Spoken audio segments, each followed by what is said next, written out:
આજે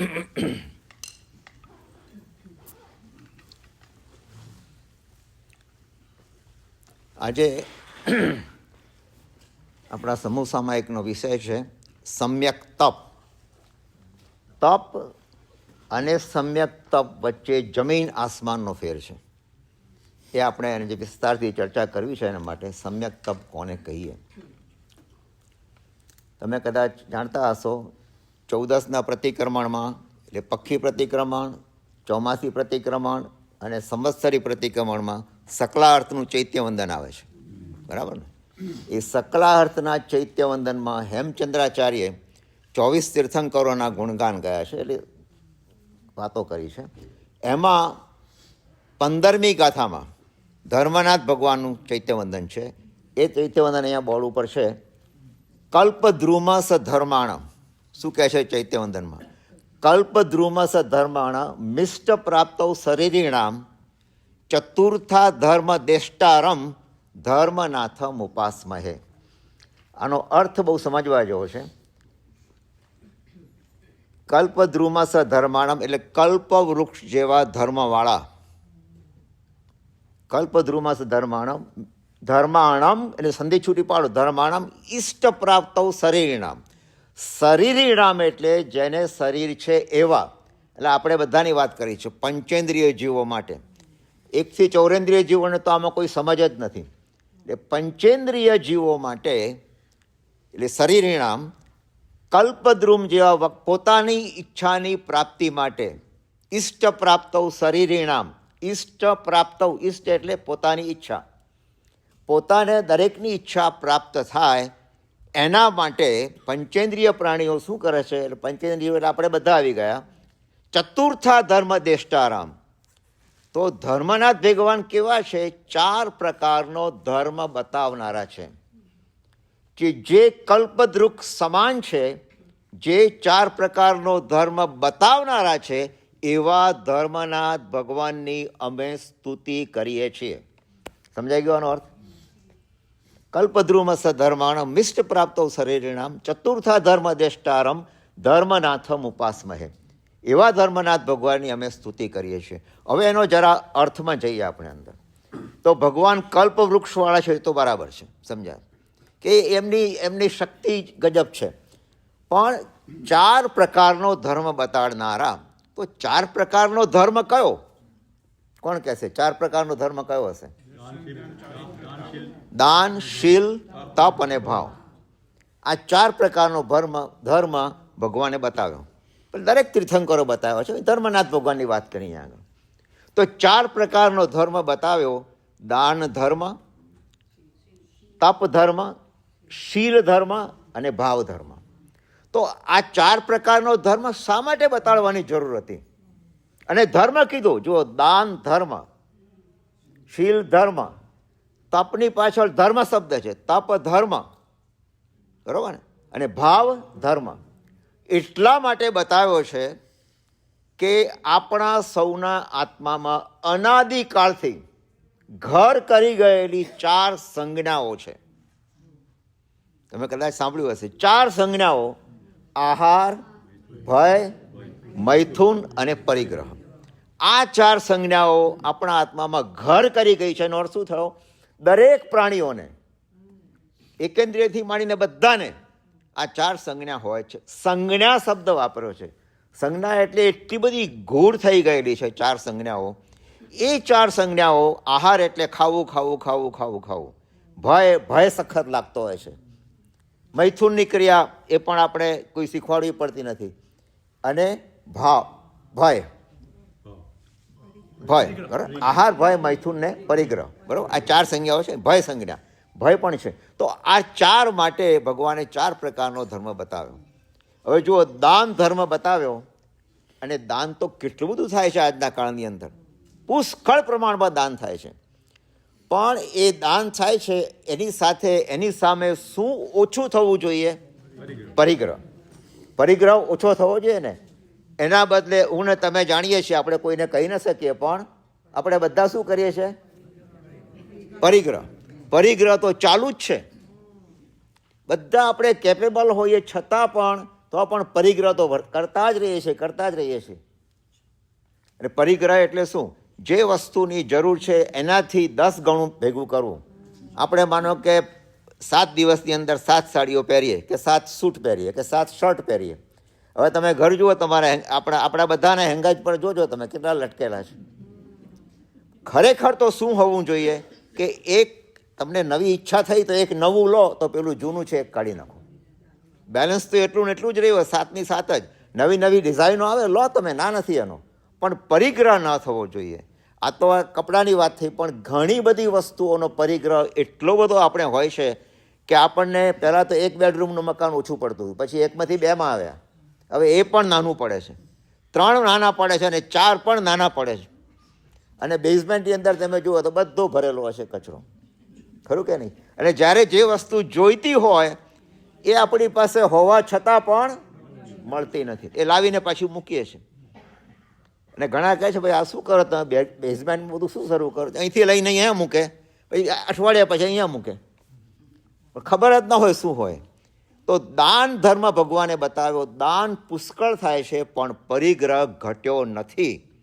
હું ને તમે કબૂલ કરીએ છીએ, આપણા બધામાં પરિગ્રહ હજુ ઓછો થયો નથી. એનો અર્થ શું થયો કે એ ધર્મ નથી થયો, માત્ર ક્રિયા થઈ ગઈ. દાન ધર્મ ક્યારે કહેવાય? દાન ધર્મ ક્યારે કહેવાય કે તમે એ ધર્મ કર્યો તો એની ઓપોઝિટ પરિગ્રહ પણ ઓછો થવો જોઈએ, માટે એ ધર્મ નથી. સમજી લેજો, મારા તમારા બધા માટે આ છે. પછી તપ ધર્મ લાવો. તપને ભગવાને ધર્મ કહ્યો કે આપણે ધર્મ કરવા જેવો છે, પણ તપની સામે આહાર. તપ તો ઘણો કરીએ છીએ આપણે, નવકારસીથી માંડીને 28 ઇવન માંસ ખમણની તપશ્ચર્યા કરવાવાળા પણ છે.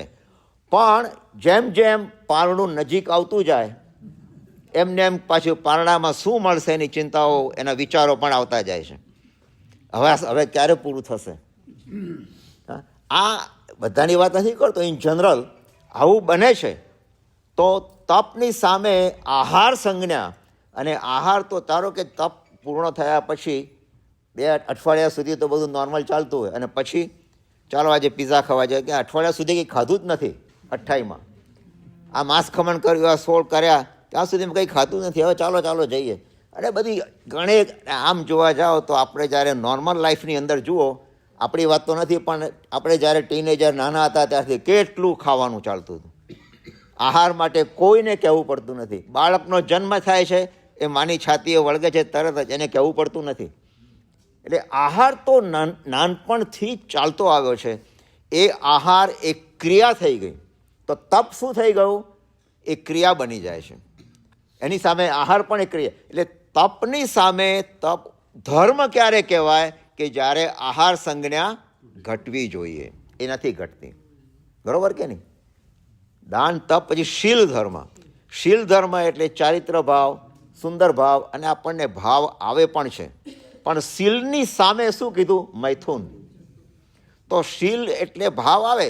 આપણે દેરાસરમાં જઈએ, ચૈત્યવંદન કરીએ, ભગવાનની સેવા પૂજા કરીએ, એકતાન થઈ પણ જઈએ છીએ, કોઈ ના નથી એમાં. પણ બહાર નીકળ્યા પછી એ જળવાતું નથી. ખ્યાલ આવે? અને 5 તિથિ, અમુક તિથિઓમાં મૈથુન ને બાકી મૈથુનની ક્રિયા પણ ચાલુ, એટલે એમાં પણ ઘટાડો થયો નથી. ઘટાડા કરતાં પણ એમાં એના કંટ્રોલ નથી આવતો, સંયમ નથી આવતો, તો એ ધર્મ નથી થયો. ખ્યાલ આવે? ભગવાને તો કીધું 4 પ્રકારનો ધર્મ બતાવ્યો છે. આપણે આપણી જાતને પૂછવાનું છે, આપણે ધર્મ કરીએ છીએ કે ક્રિયા કરીએ છીએ? અને છેલ્લો ભાવ ધર્મ બતાવ્યો. ભાવની સામે દાન, તપ, શીલ અને ભાવ. ભાવની સામે ભય સંજ્ઞા આપણને ઘર કરી ગઈ છે. ભય સંજ્ઞા વારંવાર ભય સતાવે છે. કોઈએ કંઈ કહી દીધું તો કે આ પડ્યું છે ને અહીંયા પડ્યું છે ને, આ બિલાડી ઉતરીને આ ઉતર્યું ને, બધું ભય સંજ્ઞા એટલી બધી સતાવે છે આપણને કે ખરેખર તો ભગવાન પ્રત્યેનો ભાવ હોય, પૂરી શ્રદ્ધા હોય તો ભય ન જ હોવો જોઈએ. એકલા બહાર નીકળ્યા હોય, જે જવાનું છે ક્રોસ કરીને જવાનું છે, પછી ભય શાનો રાખવાનો? બસ પરમાત્માનું તમે નકાર મંત્રનું સ્મરણ કરો. રાતના એકલા હોય, એકલા પડી ગયા, કંઈ પણ કારણ ભય સતાવતો હોય તો નકાર મંત્રનું સ્મરણ ચાલુ હોય, ભય શાનો રહે? એ ઘટતો જાય. એટલે એ પણ માત્ર ક્રિયા થઈ ગઈ. આ 4 પ્રકારનો ધર્મ ભગવાને બતાવ્યો. આપણે ચારેય પ્રકારની ક્રિયાઓ કરીએ છીએ. બહુ સ્પષ્ટ આજે હું કહું છું તમને, હું ને તમે બધા. આપણે માત્ર ક્રિયા કરીએ છીએ. હવે શું થાય, ક્રિયા કરો તો પુણ્ય બંધાય, કોઈ ના નથી, પુણ્ય ચોક્કસ બંધાય.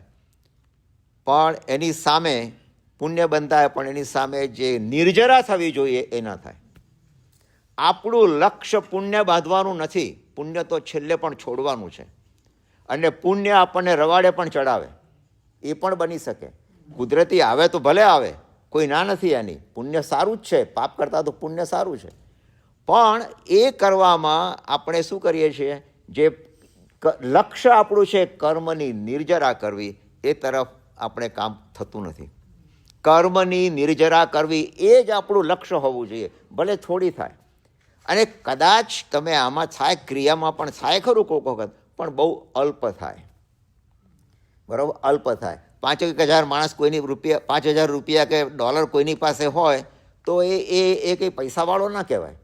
બરાબર, અને એ સામાન્ય છે, તો હોય એટલું તો હોય. એટલે સામાન્ય પુણ્ય તો બંધાય, પણ કદાચ નિર્જરા થાય, પણ એથી વિશેષ કંઈ નહીં.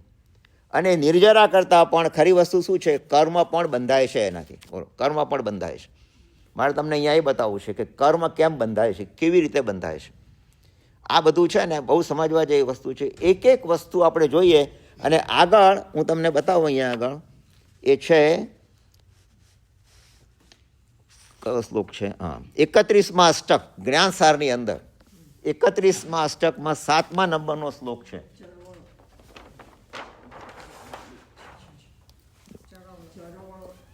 હા, ચલો જુઓ, આ છે એ શું કહે છે અહીંયા આગળ, આની અંદર જુઓ, તદેવ હિ મારે જોવું પડશે જરા, તમે વાંચી તો શકો જ છો જાણે.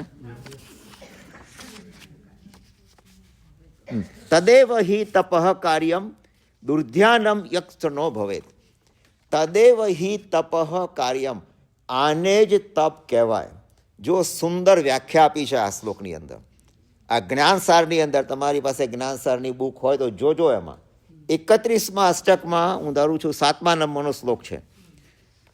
કેટલું સરસ વાત કરે છે અહીંયા. તદેવ હિ તપઃ કાર્યમ દુર્ધ્યાનમ યત્ર નો ભવેત. તદેવ હિ તપઃ કાર્યમ, તપ કોને કહેવાય એની અહીંયા આગળ સુંદર રીતે વાત કરી છે. એવું તપ, એ સાચું તપ ક્યારે કહેવાય, દુર્ધ્યાનમ ન હો ભવેત, દુર્ધ્યાન ન થાય. બરોબર, સમજાય છે કે નહીં? દુર્ધ્યાનમ ન હો ભવેત એટલે દુર્ધ્યાન ના થવું જોઈએ. પછી શું કહે છે, એ ન યોગા ન હિ અંતે, મન વચન કાયાના યોગો પણ હણાઈ જવા ન જોઈએ.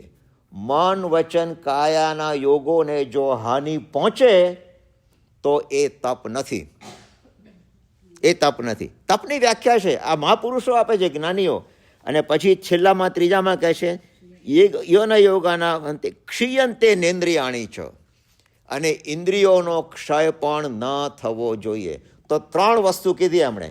સાચો તપ કોને કહેવાય એ જ્ઞાનસારની અંદર અહીંયા બતાવ્યું છે. તપ અષ્ટકની અંદર શું કીધું?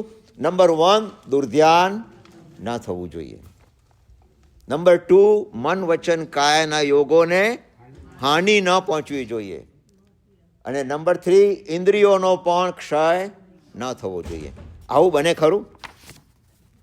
તમે વિચાર કરો, ઇન્દ્રિયોનો ક્ષય પણ ના થવો જોઈએ. હવે જુઓ, તપની વાત કરીએ આપણે. આપણે તપ કેવો કરીએ છીએ? આપણે એટલે હું લગભગ 80-90% વાત કરું છું. બાકીના 10% એવા પણ છે કે સુંદર રીતે કામ કરે છે, કોઈ સવાલ જ નથી.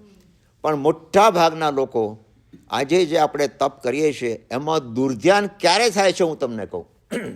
ઘણી વખત મેં જોયેલું છે, છઠ અઠ્ઠમ કરી શકે એટલી શક્તિ છે તો ચોક્કસ આપણને કહેવામાં પણ આવે છે. અને આપણા મિત્રો, ગુરુદેવ બધા આપણને કહે છે, ભાઈ જરાક તું તારો પુરુષાર્થ હજુ એક ધક્કો ઓર માર, હજુ તો કંઈક કર. અને પછી એને 28નું બીડું ઝડપ્યું. 28 કરવી છે, બહુ સુંદર છે. 28 કરે પણ છે, પણ 28 કરતી વખતે કેટલીક વખત 28નું તો 28 તમને કહું છું, પણ 8 ઉપવાસ હોય, 8 કર્યા હોય તો એને કહેવાય તું 16 કર, 16 કર્યા હોય તો ધીમે ધીમે આગળ તો આગળ વધ. અને માંસ ખમણ કરનારા પણ છે, નથી એમ નહીં. સુંદર તપ કરે છે, સુંદર તો ના કહેવાય પણ તપ કરે છે. હવે એ તપની પાછળ મેં જોયું છે, આપણે જોયું છે કે કેટલીક વખત દુર્ધ્યાન થતું જાય છે. દુર્ધ્યાન કેમ થાય છે કે જેમ જેમ નજીક આવતું જાય, 6 ઉપવાસ 7 ઉપવાસ, અને પછી તો કાલે પારણું, હવે પારણામાં શું મળશે એનું ચિંતન ચાલુ હોય. અથવા તો દુર્ધ્યાન એ રીતે થતું હોય કે આ તો મને ચેન પડતું નથી, મેં તો અત્યારે આ બહુ થાક લાગે છે, વિચારો ચડી જાય, વિચારો ચડી જાય સખત, અને મનની અંદર મંથન થવા માંડે, ક્યાં મેં તપ કર્યું, આ મને કોઈ ઉશ્કેરાય અને મેં તપ કરી લીધું, ના કર્યું હોત તો સારું હતું, પચખાણ લેવા જેવું નહોતું. હા, આવું બધા વિચારો ઘણી વખત આવતા હોય છે, આપણને કોઈ કહેતા નથી પણ આવે છે, હું જાણું છું એ આવે છે. અને આગળના ઉપવાસ કર્યા હોય તો શું થાય, ઇન્દ્રિયોને પણ હાનિ પહોંચે છે. જુઓ, ઇન્દ્રિયોને પણ હાનિ. કઈ રીતે હાનિ પહોંચે? બસ તો હવે આજે મને થાક લાગ્યો છે, આજે હું ઘેર આરામ કરું છું, આજે પૂજા નહીં થાય, આજે મને ચેન પડતું નથી, માથું ચડે છે એકદમ, દુખાવો થાય છે પગમાં, બધું દવા લેવાતી નથી, તો દુર્ધ્યાન શરૂ થઈ ગયું. એ દુર્ધ્યાન શરૂ થઈ ગયું, એ તપ ઉપર ઘા થઈ ગયો. તમે જે તપ કરો છો એના ઉપર એક ફટકો પડ્યો. કારણ શું કહે છે? તપ કેવો હોવો જોઈએ કે ચહેરા ઉપર પ્રસન્નતા જળવાઈ રહે. જરા પણ જે નિત્ય ધર્મ છે, જે રોજનું કામ છે, સેવા પૂજા કરવી, એ જવું પડે, જવાનું મન થાય, જવું પડે ને, જવાનું મન થઈ જાય. ત્યાં આગળ જે કંઈ આપણી રોજની ક્રિયાઓ કરતા હોઈએ ધર્મની, એ ચાલુ હોય. તમે જોબ પર જાઓ એનો પણ વાંધો નથી, પણ પાછું તરત આવીને એકદમ આમ સુસ્ત થઈ જઈએ, આપણે બેસી પડીએ, કંઈ કોઈની પાસે કામ કરાવવું પડે, કે મારા પગ દાબજે, કે મારી કોઈની સેવા લેવી પડે. હા, માંસ ખમણ કર્યું હોય અથવા તો એ આ સોળ ભથ્થું કર્યું હોય તો કોઈની સેવા લેવી પડે. આ બધું જો કરવું પડતું હોય તો એ સાચો તપ નથી. ખરો તપ ક્યારે કહેવાય? યથાશક્તિ કરો, યથાશક્તિ. એક આપણે આગળ જોઈશું, એકાસુનું, બેઆસુનું કે કોઈ પણ, જે થતું હોય એટલું કરો, પણ જે કરો એ બરાબર મન મૂકીને કરો. તમારી રોજની જે ક્રિયાઓ છે એમાં સહેજ પણ ફરક ન પડવો જોઈએ, ગુસ્સો જરા પણ ના આવવો જોઈએ. એને બદલે સામાન્ય કહેવત શું પડી કે આ તપસ્વી છે એને સતાવો નહીં, આવું પણ કહેવાય છે. કારણ કે ગુસ્સો આવી જાય, ખાવાનું મળ્યું નથી અને અંદર કોઈક વખત ગુસ્સો પણ ચડી જાય, માથું દુખે, આ ચડે, તે તો દુર્ધ્યાન ના થવું જોઈએ. બરાબર, આ બહુ સંભાળવા જેવું છે. અને એનાથી ઓપોઝિટ જો વાત કરીએ, સાચો ધર્મ ક્યારે થાય છે? અને મને ખબર છે આ સભામાં પણ બેઠેલા ઘણા છે, અમુક હું જાણું છું, જે લોકો સાચી રીતે અને સારી રીતે તપ કરે છે. ઓછું કરતા હોય તો ભલે કરતા હોય, પણ તપ કરે છે, મનની પ્રસન્નતા જળવાઈ રહે છે. બધાની સાથે રોજિંદુ ખબર પણ ના પડે, કે મોઢા ઉપર તમને જળવાઈ પણ દેખાય પણ નહીં કે આ તપ ચાલુ હશે, અને પણ કોઈને કહે પણ નહીં, અને સુંદર રીતે તપ કરે છે એવા.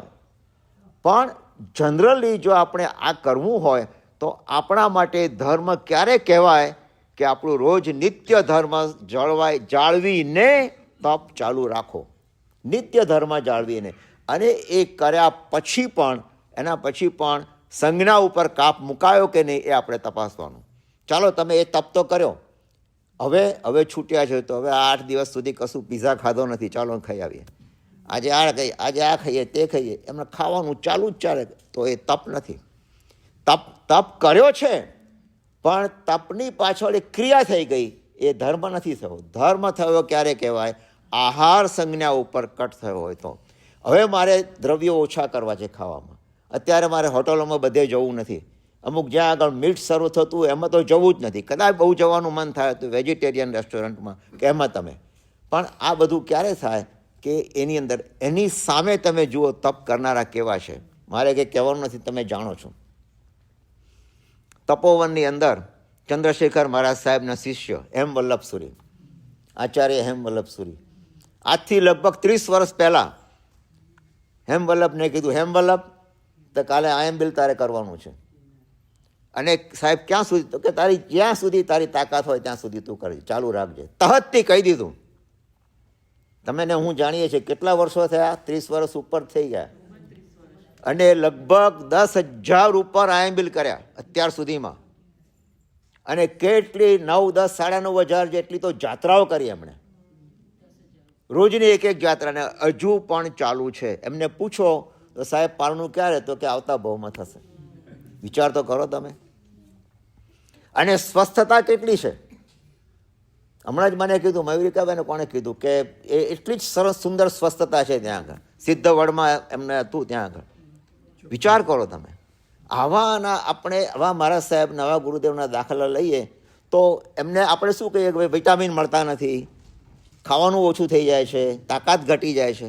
આ બધું માનસિક ભૂમિકાએ જો તમે વિચારો, ખરેખર તપ કરો તો ઉપરથી તમને બળ મળે જ છે, કુદરતી રીતે બળ આવે જ છે, મળે જ છે. તમે ધારી નાખો બરાબર, મજબૂત કરીને કરો તો થાય, નહીં તો એ તપ નથી. આજે આ કેટલું બધું સરસ થયું. અરે હેમચંદ વલ્લભ એ સિવાય બીજા પણ પેલા 6 મહિનાનો ઉપવાસ કર્યા હતા. હંસરત્ન ભારત સાહેબ 7 વખત 6 મહિનાનો ઉપવાસ કર્યા. પણ એ પહેલાં એમણે શરીરને એવું સુંદર કેળવ્યું હતું. એનું લિસ્ટ મારી પાસે છે, અત્યારે હું વાંચતો નથી.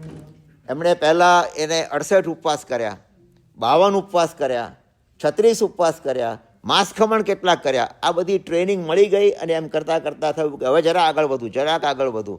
ગુરુએ રજા આપી, કારણ કે પ્રસન્નતા હતી. અને તમે જાણીએ છીએ, આપણે જાણીએ છીએ, ટીવી ઉપર પણ બતાવ્યું છે કેટલી સુંદર એમના ચહેરા ઉપર પ્રસન્નતા કેવી. નથી, ઇમ્પોસિબલ નથી, બધું જ પોસિબલ છે, પણ આપણા ઉપર છે. હા, આપણું મનોબળ જો ઢીલું થઈ ગયું હોય તો ઓછું તપ કરો, પણ તપ એ ધર્મ થવો જોઈએ. તપ એ માત્ર ક્રિયા ન હોવી જોઈએ. જો ક્રિયા જ કર્યા કરો તમે, આનું છોડીને હવે આ તપ કર્યું છે ને, આજે પૂજા કરવા નથી જવું, એ તપ નથી. આજે સૂઈ જવું છે, આજે માથું ચડ્યું છે, મને પછી ઉઠાડજે, મને ઊંઘ નથી આવતી, આમ તેમ, અને આપણે ચિંતાઓ બોલ્યા કરીએ, આ કરીએ, તો એ તપ નથી થવું. તપની પાછળ પ્રસન્નતા, આ બધા મહાપુરુષોની પ્રસન્નતા કેવી છે. ભગવાનને પૂછવામાં આવ્યું કે તમારા ભગવાન, તમારા 14,000 અણગારોમાં સૌથી ઉત્તમ કયો કહી શકાય, જેને આપણે યાદ કરો છો? ધનનો અણગાર કહ્યું ને. ધનના અણગારે પણ કેવી છઠના પારણે છઠ, કેવું હશે આ તપ, વિચાર તો કરો તમે. એટલે આવા મહાપુરુષો પણ છે જે લોકો એ પોતાની રોજિંદી ક્રિયામાં અને એમની પ્રસન્નતા, એમની સ્વસ્થતા, એમને જોઈને પણ આપણને થાય કે શું કરતા હશે. એમ વલ્લભ મહારાજ સાહેબને જ્યારે મને ખબર પડી કે એ તો નોન જૈનને ત્યાં પણ જાય છે અને સુંદર રીતે આહાર પણ એવો લે છે, અને એ લોકો પણ જૈન થવા માંડ્યા હવે તો. મહારાજ સાહેબનું જોઈને પણ કે આ સાધુ ભગવાન આટલું સરસ કરે છે, તો લાવ આપણે પણ કંઈક જીવનમાં કંઈક કરીએ. સૂકો રોટલો અને એવું લઈ અને પાણી પીને કરવું કેવું છે. ક્યાં બધા વાઇટામિન ને બધું ક્યાં ગયું?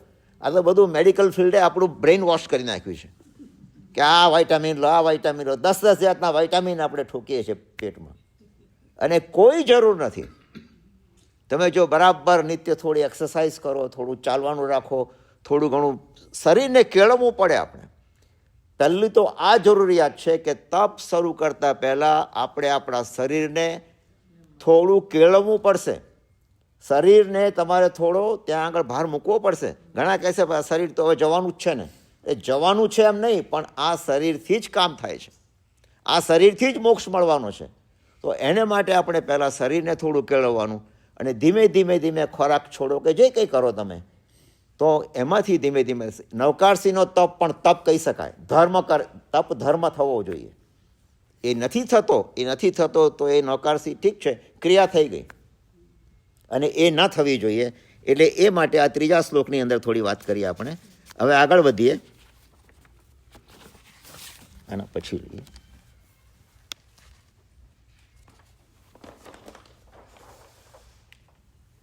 જુઓ, આ શ્લોકની અંદર હું અહીંયા વાંચું છું. એક પર નીચે ઉભા રહો. Thank you.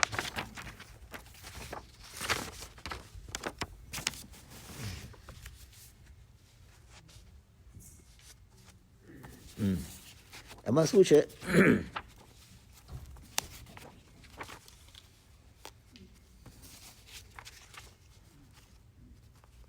હા, આ સૂત્રની અંદર શું કહે છે? આ જ એક આ જ્ઞાનસાર અષ્ટકની જ વાત છે. 31મો અષ્ટક અને શ્લોક નંબર પહેલો જ છે હું ત્યાં સુધી. જ્ઞાનમેવ બુધા પ્રાહુ, જ્ઞાનમેવ બુધા પ્રાહુ કર્મણામ તાપનાત તપઃ. બુધાહા એટલે પંડિત, બુધાહા એટલે જ્ઞાની, પ્રાહુ એટલે કહે છે, જ્ઞાનીઓ કહે છે. શું કહે છે? જ્ઞાન એ જ તપ છે. તમે જુઓ આ વ્યાખ્યા જુઓ, સુંદર વ્યાખ્યા છે, બહુ સુંદર વ્યાખ્યા, આના ઉપર બહુ સમજવા જેવું છે. જ્ઞાનને તપ કયો? જ્ઞાન એ જ તપ છે એવું કોણ કહે છે? પંડિતો કહે છે. જ્ઞાનમેવ બુધા પ્રાહુ, બરોબર, એ કહે છે. પછી શું કહે છે આગળ? કર્મણામ તાપનાત તપઃ, કર્મોને તપાવે છે. આ જ્ઞાન એ કર્મોને તપાવે છે. અને તદાભ્યંતર મેવેષ્ટમ બાહ્યમ તદુપ બ્રહ્મકમ, તદાભ્યંતર મેવેષ્ટમ તદ અભ્યંતર ઇવ ઇષ્ટમ. અભ્યંતર તપ એને પુશ કરનાર, એને ધક્કો મારનાર, એને ટેકો આપનાર કોણ છે? તદુપ બ્રહ્મકમ, એ બાહ્ય તપ છે. બાહ્ય જ્ઞાનીઓ શું કહે છે? આખી તમે એનો સાર લો. જ્ઞાની ભગવંતો શું કહે છે? જ્ઞાનીમાં ભગવાન શુદ્ધ આવી ગયા, મહાપુરુષોની વાત છે આ તો. એ શું કહે છે? કે જ્ઞાન એ તપ છે. અને જ્ઞાન કયું જ્ઞાન હોવું જોઈએ? અભ્યંતર તપ, અંદરના તપને પુશ કરનાર બાહ્ય તપ છે. એટલે બાહ્ય તપ એટલા માટે આપણે કરીએ કે જેથી અંદરનું તપ બરાબર થાય, સુખપૂર્વક થઈ શકે, સારી રીતે થઈ શકે. અને એ કર્મણામ તાપના તપઃ, એને આપણે કર્મોને તપાવનાર કહીએ છીએ. કર્મો ક્યારે તપે? કર્મો ક્યારે તપે? બસ એ વાત અહીંયા આગળ કરી. અને એનો આપણે થોડો વિસ્તારથી ચિંતન કરીએ કે આ કહેવાનું કારણ શું, આની પાછળ શું કહેવા માંગે છે. જુઓ, એ હું તમને અહીંયા આગળ કહું. કહ્યું છે શાસ્ત્રની અંદર કે જ્ઞાની શ્વાસોશ્વાસમાં કરે કર્મનો છેહ. જ્ઞાની હોય એ એક શ્વાસ લે અને મૂકે તો એ કેટલી કર્મની નિર્જરા કરે છે. તો એની સામે કમ્પેરિઝન કરી. પૂર્વ કોડી વર્ષા લગે અજ્ઞાની કરે તેહ. કોઈ અજ્ઞાની હોય એ પૂર્વ કરોડ વર્ષ સુધી, અને પૂર્વ કરોડ વર્ષ કેટલા કીધા ખબર છે? પૂર્વ કરોડ વર્ષ એટલે એની અંદર એની કોઈ સંખ્યાની કોઈ વાત નહીં પૂછો તમે. પૂર્વ કરોડ વર્ષ, એટલા વર્ષો સુધી, કેટલા વર્ષો સુધી? પૂર્વ કરોડો વર્ષ સુધી, 70,056 કે એવું કંઈક છે, એટલા કરોડ વર્ષ, એટલા કરોડ વર્ષ સુધી અજ્ઞાની જેટલા કર્મ ખપાવે એટલા કર્મ એ જ્ઞાની માત્ર એક શ્વાસોશ્વાસ. વિચાર તો કરો, આ ભગવાને કહેલી વાત છે. એક શ્વાસોશ્વાસની અંદર. એટલે જ્ઞાનનું કેટલું બધું ઇમ્પોર્ટન્સ આપ્યું છે. અને આપણી એક કમનસીબી છે કે આપણે જ્ઞાનને એટલું મહત્ત્વ આપતા નથી. આપણે ક્રિયાને ખૂબ મહત્ત્વ આપ્યું છે, ખૂબ જ. અને બંને બાજુ છે, પાછું બંનેનું બેલેન્સ થવું જોઈએ. ઘણી વખત ઉલટું પણ બને છે, માત્ર જ્ઞાન જ્ઞાન ને જ્ઞાન, એ પણ નથી સારું. પણ સામાન્ય રીતે તમે કદાચ અમુક પેલા શું કહેવાય પરંપરાની અંદર ભગવાનની પૂજા ના હોય તો વાંધો નથી, પણ ત્યાં નવકાર મંત્ર પણ છે, નવકાર મંત્ર છે, સામાયિક પણ છે. તો એ જ્ઞાનની સાથે ક્રિયા પણ થઈ ગઈ. તો જ્ઞાન અને ક્રિયાનું બેલેન્સ થવું જોઈએ, એ નથી થતું. આપણે જ્ઞાનને ખૂબ જ એની અપેક્ષા કરી અને બધી પૂજા અને એ બધામાં આપણે ખૂબ અંદર રસ લઈ લીધો. એની અંદર આપણે પાછળ પડી જઈએ છીએ થોડા. એટલા માટે આની અંદર એ વાત કરી. અને તપસ્વી એને કેવો હોય એની અંદર આખી કરી કે ધર્મક્રિયાની અંદર એનું મન ક્યારે લાગવું જોઈએ. ધર્મક્રિયાની અંદર મન તો લાગે, પણ સાથે સાથે એનો તપ પણ થવો જોઈએ. એટલે જ્ઞાન અને તપ બંને પેરેલલ છે. એમાં તમને એક એક્ઝામ્પલ આપું તો સાચો ક્યારે કહેવાય, બહુ સુંદર દાખલો તમે જાણો પણ છો. પ્રસન્નચંદ્ર રાજર્ષિ, નામ સાંભળ્યું હશે તમે. એ તપ કરતા હતા. સ્ટોરી તમને આગળ કહેતો નથી, બહુ લંબાઈ જશે નહીં તો. પણ એ રાજા હતા, મનની અંદર વિચાર આવ્યો એટલે એમણે તરત જ સંસાર છોડ્યો, સાધુ થયા અને આતાપને લે, સૂર્યની સામે આતાપ ના લે, એક પગે ઊભા રહે. અને રાજા હતા એટલે પોતાનું નાનું બાળક હતું, એને ગાદી આપવી જોઈએ, પણ એ તો નાનો બાળક છે એટલે પ્રધાનોને સોંપી દીધું કે તમે આને યુવરાજ બનાવી દેજો. હવે આ ક્રિયા ચાલુ જ છે, તપની ક્રિયા. અને રસ્તામાં લોકો જાય છે ને જુએ છે, વાહ વાહ શું સુંદર તપ કરે છે. શ્રેણિક મહારાજા પણ જઈને જુએ છે, આ હા શું સુંદર તપ ચાલે. એવામાં 2-3 માણસો બધા મોટેથી બોલતા હતા કે આ જોયું સાધુ થઈ ગયા છે રાજા, પણ પ્રધાન ઉપર વિશ્વાસ મૂકી દીધો અને પ્રધાનો તો એને મારી નાખવાની કોશિશ કરે છે રાજકુમારને. બોલો, હવે પેલાને આ સાંભળ્યું એ તરત જ એમનું મગજ ગયું એકદમ. કોણ? આ ઋષિ પ્રસન્નચંદ્ર, રાજર્ષિ, રાજ ઋષિ. રાજર્ષિ કોને કહેવાય? કે રાજા થઈને જે દીક્ષા લે એ રાજર્ષિ. એમના મગજની અંદર એકદમ તોફાન ચાલુ થઈ ગયું કે આ શું છે. એટલે મનની અંદર યુદ્ધ ચાલુ કર્યું કે હું હમણાં જ જઉં છું અને બધાને મારી નાખું છું, આ લોકોને હટાવું છું બધાને, મારા દીકરાની આવી દશા કરે. અને મનની અંદર તલવારબાજીને બધું ચાલવા માંડ્યું. એવામાં એમની તલવાર પણ નીકળી ગઈ અને પછી સામેથી જે તીર આવતું હતું એ રોકવા માટે એમણે મુગટ ઉપર હાથ મૂક્યો, પણ મુગટ તો હતો નહીં. મુગટ તો હતો નહીં ખાલી. એ વખત થયું કે અરે મેં આ શું કર્યું? આવા વિચારો કર્યા. મેં તો સંસાર છોડ્યો છે, હવે મારે શું લેવા ને દેવા. તરત જ જાગી ગયા. પણ આ મહાપુરુષ હતા એટલે જાગી ગયા. અને તમે જાણો છો, શ્રેણિક મહારાજા પૂછે છે કે પ્રભુ આનું શું થાય આ વખતે મૃત્યુ પામે? તો ભગવાન કે 7મી નારકીમાં. એ વખતે યુદ્ધ ચાલતું હતું મગજમાં. થોડી વાર પછી પૂછ્યું કે પ્રભુ ખરેખર કે ના, હવે તો જશે સર્વાર સિદ્ધ વિમાન અને કેવળ જ્ઞાન પામશે. અને દેવદુદુંબી વાગી. એટલે કહેવાનો મતલબ શું છે? ક્ષણ આપણે પણ ધારો કે થોડું ઘણું જ્ઞાન, સાચું જ્ઞાન મેળવવા કોશિશ કરતા હોઈએ, આપણે કરીએ છીએ આ બરાબર નથી, પણ કોઈક વખત જ્ઞાનમાંથી આપણે કદાચ લપસી પણ પડીએ થોડા સમય માટે, પણ જાગૃતિ તરત આવી જવી જોઈએ. આ પ્રસન્નચંદ્ર રાજર્ષિ થોડાક પડ્યા પણ ખરા, પણ એવા ઉપડી ગયા કે તરત જ એટલું બધું પ્રાયશ્ચિત થયું અંદરથી કે આપણી કલ્પના બહારની વાત છે. અને સીધા જ સર્વાર સિદ્ધ વિમાનમાં પહોંચી ગયા. બોલો કેવું સુંદર હશે આ. એટલે તપની પાછળ પ્રાયશ્ચિત પણ આપ્યું છે. એ પ્રાયશ્ચિત શું છે? અભ્યંતર તપ છે. એટલે અહીંયા આગળ શું કીધું? બાહ્ય, જે કીધું ને કે બાહ્ય તપને પુષ્ટિ કરવા માટે, અભ્યંતર તપને પુષ્ટિ કરવા માટે બાહ્ય તપ છે. માટે બાહ્ય તપ ઉપર ખૂબ ભાર મૂક્યો અહીંયા આગળ. એટલા માટે ભાર મૂક્યો બાહ્ય તપ ઉપર કે તમે એવો તપ કરો કે તમને થોડું સ્વાસ્થ્ય સારું રહે, ઉણોદરી રહે, મનની પ્રસન્નતા રહે, સમય થોડો વધારે રહે. કારણ કે ખાવાનો ત્યાગ કર્યો છે, ઘણી બધી વસ્તુઓ બચી ગઈ. જુઓ, ખાવાનું છોડ્યું એટલે કેટલું બચી ગયું. હસબન્ડ વાઈફ બંને કરતા હોય, 2 એકલા રહેતા હોય તો રસોઈની માથાકૂટ નહીં, કોઈ જાતની. બરાબર? કશું વાસણો કરવાની, આ કરવાની, તે કરવાની, બાથરૂમ બધી ટ્રીપ ઓછી થઈ ગઈ. તો આટલો સમય મળે છે તો આપણે આપણા સમયની અંદર કોઈક સામાયિક કરીએ, કોઈક આ કરીએ, કંઈક બીજું કંઈક કરીએ. એને બદલે પછી ટીવી ચાલુ કરીને બેસી જઈએ, ના ચાલે, બરાબર નથી.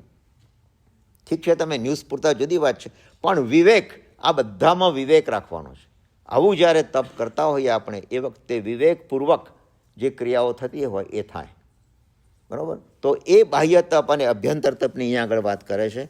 અને પછીનો શ્લોક જે આપણે કહીએ તો અહીંયા આગળ એક પ્રશ્ન થાય કે અજ્ઞાની કોને કહેવાય? અજ્ઞાની, હું ને તમે બધા જ આપણે એક અપેક્ષાએ અજ્ઞાની છીએ. કઈ રીતે?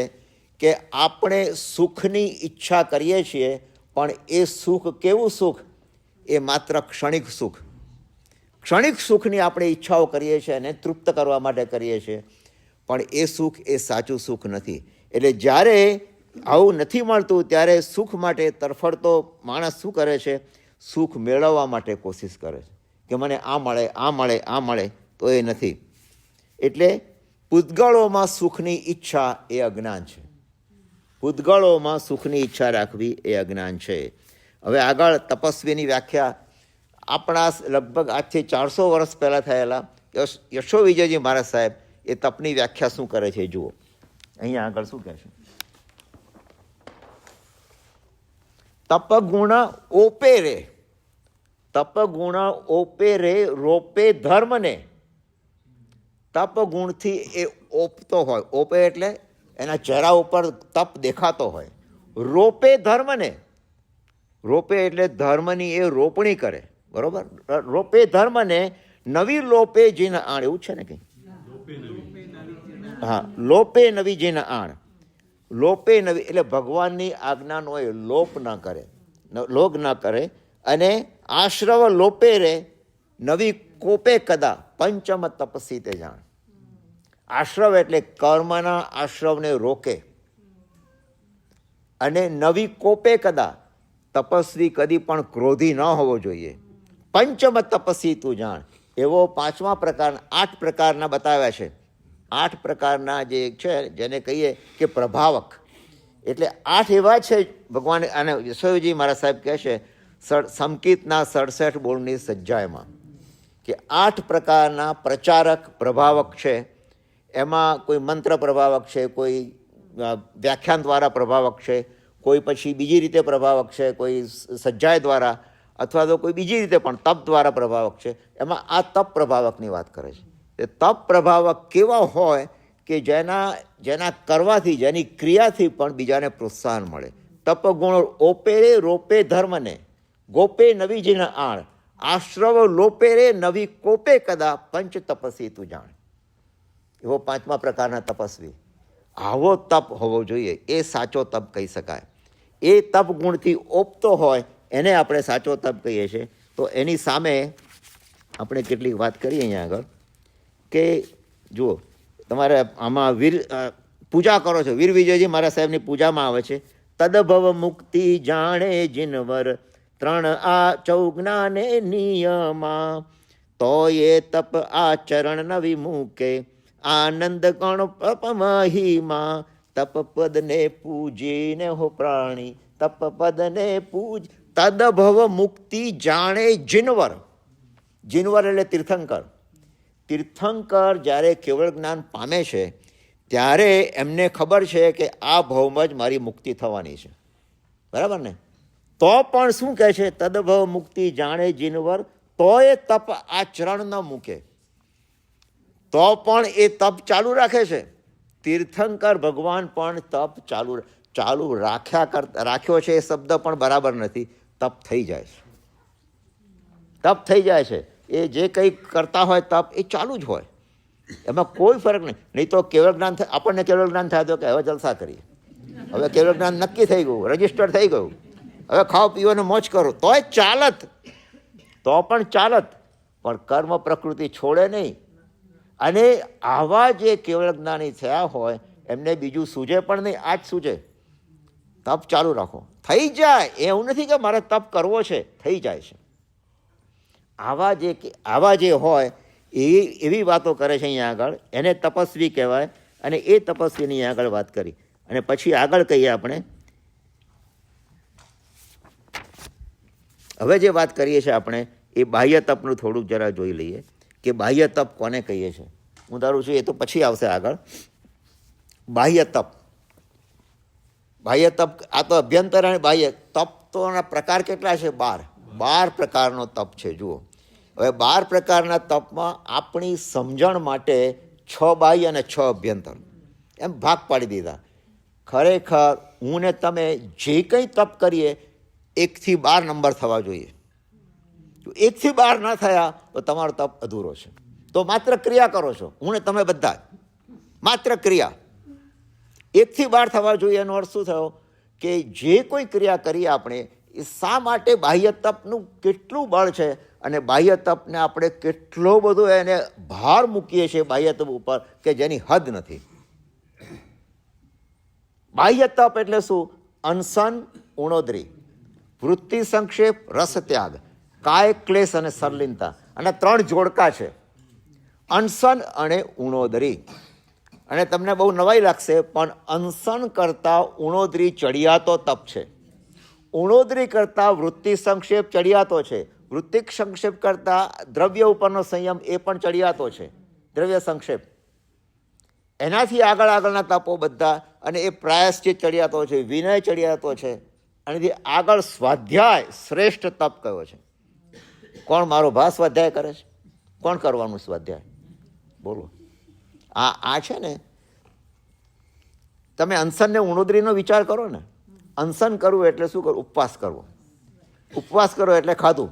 આપણે ખાધું નથી એટલે શું કરવાનું? હવે તો બીજું કંઈ કામ છે નહીં તો પંખો ચાલુ કરીને સૂઈ જઈએ થોડા કલાક 2 કલાક. રોજ કલાક સૂતા હતા, આજે 2 કલાક, આજે કંઈ ખાવાનું છે નહીં. એ ઉપવાસ નથી. ઉપવાસ, ઉપ એટલે આત્માની સાથે, આત્માની પાસે વાસ કરવો, આત્માની નજીક કરવું. 24 કલાક મળ્યા છે તો આજે આપણે 2-3 સામાયિક કરીએ, કંઈક વાંચીએ, કંઈક ચિંતન કરીએ, કોઈ પણ સ્વાધ્યાય કરીએ, એ તો ચાલો બાજુએ. એના કરતાં ઉણોદરી તપ ચડિયાતો છે. ચડિયાતો કેમ છે કે ઊણ ઉદરી એટલે પેટ, ઊણ એટલે ઓછું, પેટને થોડુંક ઓછું આપો, એ ઉણોદરી છે. આ આપણે ડાયા છીએ, સમજીએ તો છીએ, પણ જ્યારે આપણે એકાસુનું કરવા બેસીએ ત્યારે તમે ને હું જાણો પૂછો શું શું આવે છે. આપણને પીરસનારાને લાઈનો લાગે, અને પછી શું કહે આપણને, અરે જુઓ સવારે ચા તો પીધી નથી ને, હવે અત્યારે ચા, એટલે સવારની ચા આવી ગઈ, ચાને ખાખરો પહેલાં આવે, પછી રેગ્યુલર ભોજન આવે, પછી કહેવાય સાંજે તમારે જમવાનું નથી, એટલે પાછું જરા એક દાબીને ખાઓ. આવું દાબીને ખવડાવનારા પણ હોય છે ને રાજી થાય છે. મને બહુ નવાઈ લાગતી હતી પહેલાં, હવે મને બહુ આશ્ચર્ય થાય છે એ વાતનું કે તમે જો સાંભળ્યું હશે કે અમે તો જોયેલું છે 99 કરતા હતા ત્યારે, કે અમુક જગ્યાએ 99 કરનારા સ્પોન્સરો હોય છે. પાલીતાણા જેવા તીર્થની અંદર મને ખબર છે, ગિરનારમાં પણ છે, કે એટલા એ પુષ્કળ કરોડો રૂપિયા ખર્ચે છે. ભાવ સુંદર છે એમનો, હું ધન્યવાદ આપું છું એમને, ખૂબ સુંદર ભાવ છે. અને એ રીતે બધા નામ લખાવે છે અને એક રૂમમાં 4 મૂકીને એ રીતે આખો બધા 100, 200, 500 તપસ્વીઓને મૂકે છે ત્યાં આગળ, બરાબર. 99 કરવાવાળા, 99 જ કરવાનું છે, બરાબર, રોજ 81 કરવાનું. હવે એ ઉપરથી નીચે ઉતરે એટલે પછી હવે જે લોકો સ્પોન્સર છે એમની ભાવના શું છે કે ભાઈ એક કરતાં વધારે, થોડા આપણે 7-8 દ્રવ્યો નહીં પણ વધારે દ્રવ્ય કરીએ, એટલે એક બોર્ડ ઉપર આખું લખી નાખે. તો સરું મેં જોયા 40 દ્રવ્યો, પછી 45 દ્રવ્યો. હવે તમને નવાઈ લાગશે, 99 દ્રવ્યો, એનો મેં ફોટો પણ લીધેલો છે. 99 દ્રવ્યો એવરી સિંગલ ડે. અને 99 દ્રવ્યો, મેં કહ્યું આ 99 થયા કેવી રીતે? તમે એક એક વાંચતો હતો પાછું એક એક.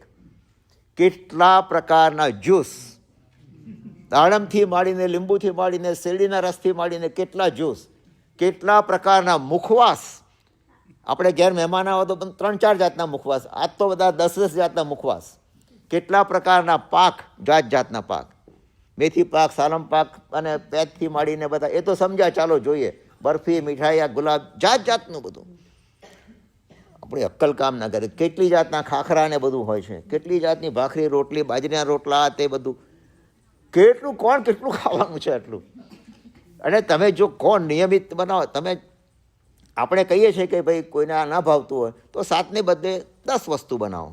અમારે ત્યાં અમે પાલનપુર ધર્મશાળામાં હતા, ત્યાં તો કોઈને 99 કરાવતા નહોતા, તમારી જાતે કરો. તો અમે જ્યારે બેસીએ જમવા માટે, ઉપરથી નીચે આવીએ જમવા બેસીએ તો 8-10 વસ્તુઓ હોય, અને 2-3 પાક આપે વધારે, જરા શરીરને પુષ્ટિ રહે એટલા માટે, બસ ઘણું થઈ ગયું એટલું. આ તો તમે જુઓ 99 આઇટમ્સ. વિચાર કરો તમે આ. અને પછી આપણે કહીએ શું કે તારે જો 99 કરવું ને તો આની નિશ્રામાં કરજે. 99 આઇટમ્સ, બહુ મજા આવશે તને. અને પેલાને મજા આવે ત્યાં આગળ. અને સાચું કહું તો એ પણ થાકી જાય છે.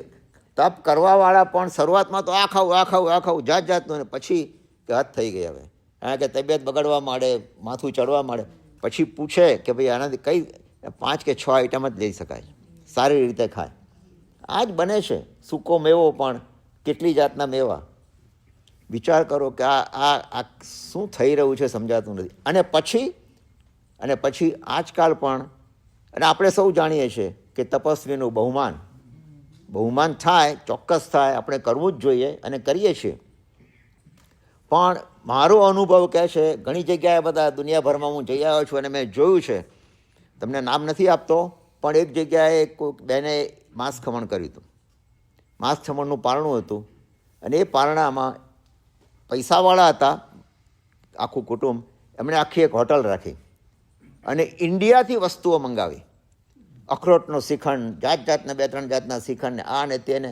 99 આઈટમ તો નથી પણ 25 આઈટમ તો કહી શકાય. કેટલી જાતનું હતું. અને આ જે ગામ હતું એ ઇન્ડિયાથી નજીકનું હતું, બરાબર. આ વિચાર કરો તમે આ બધું. અને પછી જે બેન માંસ ખમણ કરતું તે એક ખૂણામાં બેઠા હતા. લોકો આવીને ત્યાં પહેલાં ખાવાનું બધું પતાવીને પછી સાતામાં છો ને બેન, બસ બહુ સરસ, હા પાડે, પછી જતા રહેવાનું. મોટા ભાગનો સમય તો ખાવામાં જ, લાઈનો લાગે ત્યાં આગળ. હવે આ ખાવાનું એટલું બધું, અને એને અર્થ શું થયો કે આપણે જ ખોટું પ્રોત્સાહન આપી રહ્યા છીએ તપસ્વીને. ખરેખર તો શું કરવું જોઈએ? તપસ્વીને આગળ બેસાડી બધું હાર તો જે કંઈ તમારે કરવું હોય એમને ઉત્સાહન તો પ્રોત્સાહન તો આપવું જ જોઈએ. અને પછી થોડું ઘણું ભોજન લો અને પછી વિદાય. એને બદલે આ તો બધું ખાવાનું જ પુષ્કળ વસ્તુ. એટલે પેલા જે તપ કરવાવાળાની ઈચ્છા છે એ લોકોને તો પુષ્ટિ મળે છે આમાં, કે ચાલો ને એક વખત 28 તો કરી નાખીએ, પાછું પારણામાં નામ આવશે, લિસ્ટ લખશે, બોલાવવા આવશે, લોકો સાતા પૂછવા આવશે. આ બધું એ સાચું તપ નથી. સાચો તપસ્વી તો ખબર પણ ના પડે, એને પડી પણ ના હોય કોઈ સાતા પૂછે કે ના પૂછે. આ નથી થતું આ કાળની અંદર. એટલા માટે એ આપણો પગલાં એ મોક્ષ તરફ નથી જતા, ઉલટું કર્મ બંધાય છે. અને બહુ ખરાબ શબ્દોમાં બોલું તો પાપ બંધાય છે, કર્મ બંધાય છે. સાચું તપ નથી. આ સ્થાન ઉપર બેસીને મારે ખોટું તો બોલાય નહીં, પણ આ મહાપુરુષોએ કહેલું છે અને હું એનું ખાલી દોહરાવું છું, રિપીટ કરું છું. હવે અનશન ઉણોદરી થઈ ગઈ. વૃત્તિ સંક્ષેપ. વૃત્તિ સંક્ષેપનો અર્થ શું? કે ખાવાની વૃત્તિ ઉપર સંક્ષેપ મૂકવો, કારગોળો. આ બધા જે 99 કરે છે એ લોકોને એટલો ખ્યાલ નહીં હોય. એનો અર્થ શું થાય? જ્ઞાનનો અભાવ છે. પહેલાં સમજો કે આ તપ શું છે. આ અનશનને ઉણોદરી સમજવી પડે. આટલી વસ્તુઓ બધી મૂકેલી હોય એટલે એની અંદર પણ એ થઈ. અને રસ ત્યાગ, આમ મીઠા રસવાળા અને તીખા રસવાળા અને આમ ભાવતા રસવાળા એ પણ થોડા છોડવા જોઈએ. રસ ત્યાગ, કાય ક્લેશ અને સંલીનતા. કાય ક્લેશ એટલે કાયાને કેળવવાની છે, ઊંઘી જવું એ કાય ક્લેશ નથી. અને સંલીનતા અને તલ્લીનતા બેમાં ફેર છે. તલ્લીનતા એટલે બીજા ઉપર ધ્યાન જાય, એ તલ્લીન થવું. આ ભણવામાં તલ્લીન થઈ ગયો, આ ખાવામાં તલ્લીન થઈ ગયો, એટલે એના ઉપર ધ્યાન છે. સંલીનતા એટલે સ્વમાં લીનતા, હું મારામાં તલ્લીન થઈ જાઉં, એ સંલીનતા કહેવાય. એટલા માટે એનો સૌથી ઊંચો તપ કયો છે? સંલીનતા, બાહ્ય તપની અંદર.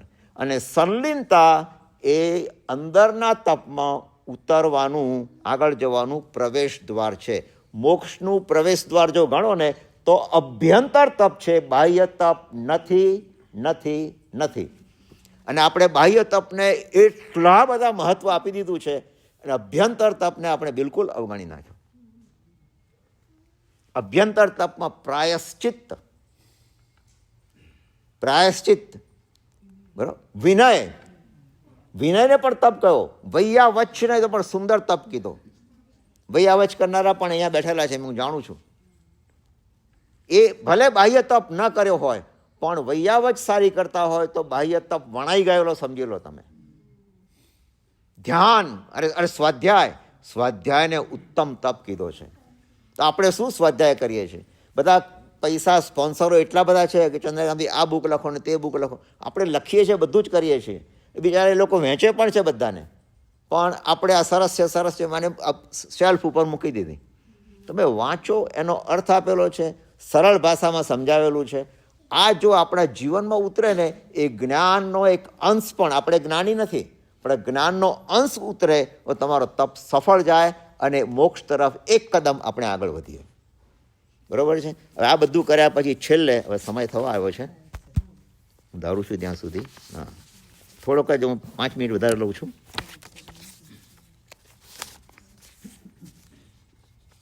આગળ ઈચ્છા રોધે સંવરી.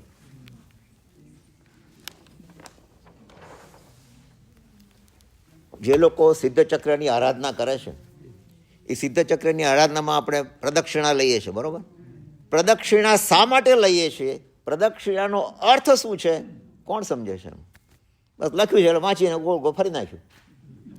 પણ તમે જો સિદ્ધચક્રનો ખરેખર, મેં એક શિબિર રાખવાનો છું અહીંયા આગળ એપ્રિલમાં. તમને અત્યારે તારીખ પણ સેવ કરી લેજો, 17મી એપ્રિલ.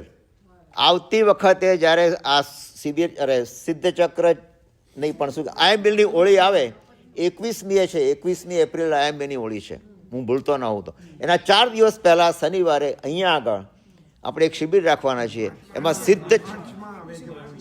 માર્ચમાં આવે છે. હા, તો માર્ચની હશે, તો માર્ચની 21મી હશે. હા, 17મી ને 21મી એવું કંઈક છે. તો એ શનિવારના દિવસે આપણે અહીંયા આગળ શિબિર રાખીશું. એમાં કોઈ પૂજન કરવાનું નથી. તમારે ફોકસ કરવાનું છે સ્ક્રીન ઉપર, મોટા સ્ક્રીન ઉપર, અને એમાં હું તમને બરાબર સમજાવીશ કે આ સિદ્ધ ચક્ર શું છે અને આયંબિલની આરાધના શું છે. શ્રીપાલ મહારાજાએ કેવી રીતે કરી, અને આપણે તો આયંબિલ કર્યું, ટિફિન લઈ ગયા ઘેરે, બરાબર, વાપરી રાખીને પછી કલાક 2 કલાક સૂઈ જઈને પછી પાછું કાલની તૈયારી, અને ગોળ ગોળ ફરી લીધું થોડું. એ નથી ક્રિયા, અને ક્રિયામાં કરવી જોઈએ, પણ એનો ભાવ શું છે એની અંદર આખું વિજ્ઞાન છે. બોલો, એ મારે થોડું કરવું છે, વિચાર થાય છે. હવે જો અહીંયા શું કહે છે, ઈચ્છા રોધે સંવરી પરિણતિ સમતા યોગે રે તપતે એહી જ આત્મા વર્તે નિજ ગુણ ભોગે રે. ઈચ્છા રોધે સંવરી, ઈચ્છાઓનો નિરોધ અને ઈચ્છાઓનો સંવર થવો જોઈએ. આ તો તમને આ 5મો શ્લોક બતાવ્યો કે જેની અંદર મહાપુરુષો તપ માટે શું કહે છે. 5મા નંબરનો શ્લોક, ઈચ્છા રોધે સંવરી, ઈચ્છાઓનો સંવર થવો જોઈએ, ઈચ્છાઓનો નિરોધ થવો જોઈએ. એટલે ઈચ્છા ઉપરની આપણે મુક્તાને કરી. ઈચ્છાને મુક્ત કરો તો મુક્તિની ઈચ્છા થશે. ઈચ્છાને મુક્ત કરવાની છે પહેલાં, એ નથી કરતા આપણે, એ આપણે નથી કરતા. ઈચ્છા રોધે સંવરી પરિણતિ સમતા યોગે રે, તો સમત્વ ભાવ પરિણમશે આપણા આત્મામાં.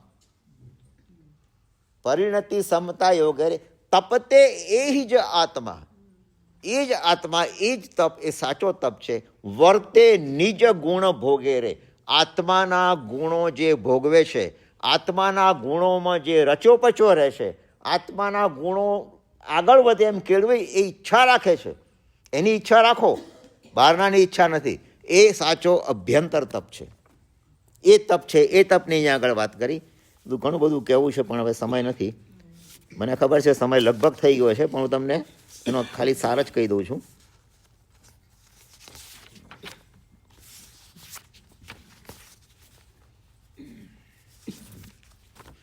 ચાલો, હવે સમય નથી આગળ, પણ અહીંયા આગળ કહેવા શું માગે છે કે આ તપ કહેવાય. અને એ સાચો તપ કોને કહીએ કે જે તપ દ્વારા ક્રિયા નહીં પણ શું થવું જોઈએ, ધર્મ. ચતુર્થા ધર્મ દેષ્ટારમ ધર્મનાથમ ઉપાસમય. ધર્મનાથ ભગવાને બતાવેલો તપ, 4 પ્રકારનો દાન, તપ, શીલ અને ભાવ કરતા હોવા છતાં નથી કરતા બરાબર થઈ જાય છે. કેમ કે આપણે ઈચ્છા માન મોહની રાખીએ છીએ, આપણે ઈચ્છા બીજી રાખીએ છીએ, અને આપણી બધી અંદરની ક્રિયા ચાલુ જ છે. તો એ ચોક્કસ તમને પુણ્ય થોડું અપાવશે, પણ અને કદાચ કર્મ પણ બંધાવશે. જો આપણે બરાબર નહીં સમજીએ તો કર્મ બંધાવનારું પણ થઈ જશે. માટે મારી નમ્ર વિનંતી છે કે તપ તમે નાનો કરો કે મોટો કરો એનું કોઈ પ્રોબ્લેમ નથી, કોઈ મૂલ્ય નથી. નાનું કરો કે મોટું કરો, પણ જે કંઈ કરીએ આપણે એ ખાલી નહકારસી કરીએ ને કે એ કરે ત્યાંથી તમે શરૂઆત કરો ધીમે ધીમે, અને ધીમે ધીમે 81 82 ઉપર આવો. કદાચ કોઈ દવા લેવી પડે તો તમે પચખાણ ના લો, પણ ધારણા અધિગ્રહથી લો. દવા ચાલુ રાખો, નહીં તો દુર્ધ્યાન ચાલુ થઈ જશે પાછું. દવા વગર આપણે શરીરને સાચવવાનું છે, કેળવવાનું છે. એટલે આ બધું કરીને એ તપ કરતી વખતે રાખો, તપ કરો. તપની ના નથી, ભગવાને કહ્યું છે તપ કરવો, પણ કેવો તપ કરવો કે જેનાથી આ બધી જે 4 વાત આપણે કહી, આહાર, ભય, મૈથુન અને પરિગ્રહ, એના ઉપર કાપ મુકાય એવો તપ તમે કરો. હવે આપણે અત્યારે આ ઉંમરે પરિગ્રહની જરૂર શું છે એમ કહો. હવે કાઢવા માંડવાનું છે. ઘણા લોકો બધા હવે શરૂ કરી દીધું છે, કાઢવા માંડો, હવે ઓછું કરવા માંડો. છોકરાઓને જોઈતું નથી, એ તો મોટું ડમ્પસ્ટર લાવશે નાખશે પછી અંદર. કોને ટાઈમ છે અત્યારે? હા, તો આવા સમયે આપણે ભેગું કરવાની વૃત્તિ કરી અને આ છોડી અને આ કરવું જોઈએ. એવો તપ મારા તમારા જીવનમાં આવે એવું આપણે પૂરેપૂરો પુરુષાર્થ કરીએ. અને આનો પછી બીજો ભાગ પણ છે અંદર, એ જો આપણને સમયની અનુકૂળતા હશે તો આવતા સમયમાં આપણે લઈશું. ભગવાનની આજ્ઞા વિરુદ્ધ કંઈ પણ કહેવાયું હોય તો ત્રિવિધે હું ક્ષમા માગું છું. અંતિમ માંગલિક આપણે કરી દઈએ. श्री श्रुत देवी सरस्वती भगवती हमको वर देना, जीवन की बांसुरी में देवी श्रद्धा का स्वर भर देना, सम्यक ज्ञान का दीप जलाकर मन का तिमिर हटा देना, ના ભૂલે ના ભટકે માતા એસી રાહ બતા દે. જો આની અંદર પણ આખો તપ આવી ગયો. શ્રી સુત દેવી સરસ્વતી ભગવતી, સરસ્વતીનું બીજું નામ છે. હમકો વર દેના, અમને વરદાન આપજો. શું વરદાન આપજો? સમ્યક જ્ઞાન કા દીપ જલાકર, જ્ઞાન પણ સમ્યક હોવું જોઈએ. સમ્યક દર્શન, શ્રદ્ધા કા સ્વર ભર દેના, એ શ્રદ્ધાનો સ્વર તું ભરી દેજે અંદર, શ્રદ્ધાનો સ્વર. મન કા તિમિર હટા દેના, તો મંદન અંદરનો અંધકાર દૂર થાય, તો બધું જ સમ્યક થઈ જાય. એટલે સમ્યક દર્શન, સમ્યક જ્ઞાન, સમ્યક ચારિત્ર અને સમ્યક તપ, આ ચારે ઉપર ભાર મૂકવાનો છે. અને આપણે સમ્યક ચારિત્ર ઉપર પણ લઈશું. ચારિત્ર ઉપર પણ છે, બહુ સમજવા જેવું છે. ચારિત્ર ઉપર પણ દીક્ષા લેવી એ બાહ્ય ચારિત્ર છે, દીક્ષા કેવી રીતે પાળવી એ અંદરનું ચારિત્ર છે. અને અહીંયા અંદરના ચારિત્રો પર ભાર છે, અંદરના ચારિત્રો ઉપર. એટલે દીક્ષા લીધી એનો અર્થ એવો નથી કે હવે એનો નક્કી થઈ ગયું. એમાં પણ કોઈક વખત માણસ પડે પણ છે. એ બધા ભય સ્થાનો છે, એ ક્રમે ક્રમે આપણને જો યોગ્ય લાગશે મને તો હું લઈશ. પણ મારાથી જરાક કડવું કહેવાઈ ગયું હશે કોઈને, પણ કોઈ વ્યક્તિગત રીતે મેં કોઈને કહ્યું નથી.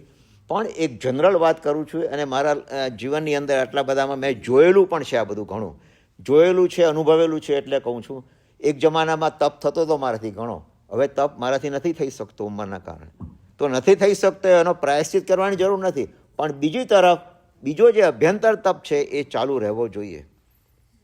એનો અર્થ એવો નથી કે તમે ઘરમાં બેસી રહો ને કરો, પણ જ્યાં બી જાઓ ત્યાં આગળ તમે ભગવાનનું તો કંઈક અંદરથી અર્થ કાઢો જ, કાઢીને જ આવો તમે. કે આમાંથી આ જોયું, કે આ અનુભવ્યું, કે આ થયું, એની પાછળ આ છે, માટે આપણે આ સમજવા જેવું છે. અને એ દ્રષ્ટાંતો મને સમય મળે ત્યારે હું આપતો રહું છું. ફરી એકવાર આપ સૌની હું ક્ષમા માગું છું. અને ફરી આ પાછા આપણે ફરીથી મળીએ આપણે સામાયિક માટે આવતી વખતે જ્યારે પણ હોય ત્યારે તમે આટલી મોટી સંખ્યામાં આવ્યા છો એ રીતે આવતા રહેજો. અને એ રીતે મને પણ ઉત્સાહ આવશે અને આપ સૌને પણ એ બધું જાણવા મળશે. ચાલો અંતિમ માંગલિક કરી લઈએ છીએ આપણે, ફરી એક વખત કરીએ છીએ. ચત્તારી મંગલમ અરિહંતા મંગલમ, સિદ્ધા મંગલમ સાહુ મંગલમ, કેવલી પન્નતો ધમ્મો મંગલમ. ચત્તારી લોગુત્તમા અરિહંતા લોગુત્તમા, સિદ્ધા લોગુત્તમા સાહુ લોગુત્તમા, કેવલી પન્નતો ધમ્મો લોગુત્તમો. ચત્તારી શરણમ પવજ્જામિ અરિહંતે શરણમ પવજ્જામિ, સિદ્ધે શરણમ પવજ્જામિ, સાહુ શરણમ પવજ્જામિ, કેવલી પન્નતમ ધમ્મમ શરણમ પવજ્જામિ. ચાલો સામાયિક પડાવજો. કોણ પડાવે છે ત્યાં?